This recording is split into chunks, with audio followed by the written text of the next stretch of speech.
If and when the mass testing on April 14 pushes through, people under investigation and monitoring will be the priority.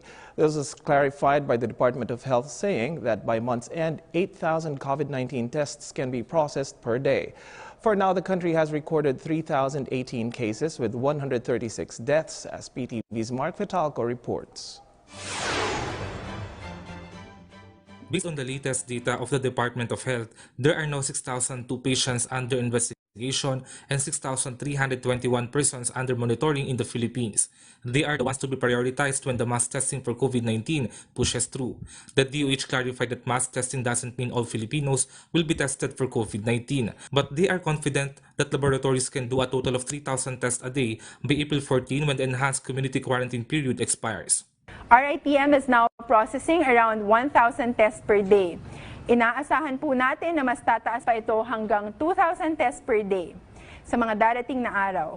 The DOH said that the test kit produced by UP is expected to get marketing authorization as soon as they submit the results to the FDA. This means an additional 1,000 tests a day once they get approval from the FDA. And by the end of April, they expect at least 8,000 tests per day. Today, the DOH reports 385 more COVID-19 cases, bringing the total to 3,018. 29 more patients have died from COVID-19, raising the death toll to 136, while recoveries are now at 52. The DOH said there's nothing to worry over the increase, so many positive cases will be identified and receive proper treatment.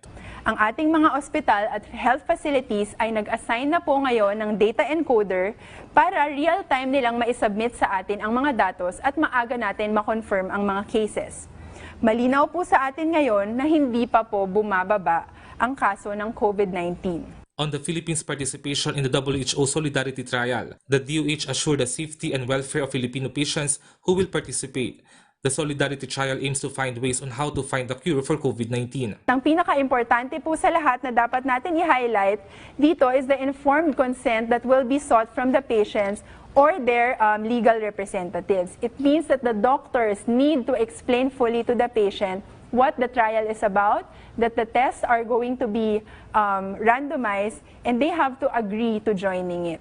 Meanwhile, DOH Secretary Francisco Duque III today inspected quarantine facilities as well as the Philippine General Hospital to assure all the equipment are enough to accommodate patients. Mark Fetalco for The Nation.